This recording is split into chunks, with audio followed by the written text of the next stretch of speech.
കേരളത്തിലെ CPM എന്നും എപ്പോഴും അഴിച്ചുവിടുന്ന ഒരു വ്യാജ പ്രചരണമാണ് ബാബറി മസ്ജിദ് വിഷയത്തിൽ കോൺഗ്രസിനെ പ്രതിക്കൂട്ടിൽ ചേർത്തുകൊണ്ടുള്ള നിർമ്മിത ചരിത്രം.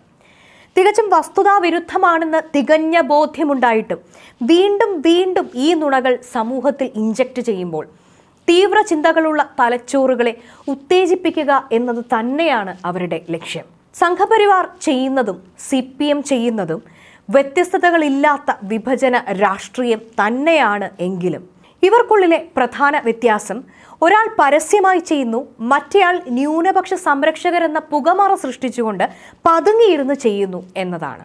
ഇപ്പോൾ CAA വിഷയത്തിലും കോൺഗ്രസിന്റെ പ്രതികരണം അറിയാനും കോൺഗ്രസിനെ പ്രതിക്കൂട്ടിലാക്കുവാനും CPM കോടികളെറിഞ്ഞ വലിയൊരു സൈബർ പടയെ തന്നെ രംഗത്തിറക്കിയിട്ടുണ്ട്. BJPയുടെ ന്യൂനപക്ഷ വേട്ടയ്ക്ക് കൂട്ടായി തടങ്കൽ പാളയം വരെ തയ്യാറാക്കി കാത്തിരിക്കുന്ന പിണറായി വിജയൻ നയിക്കുന്ന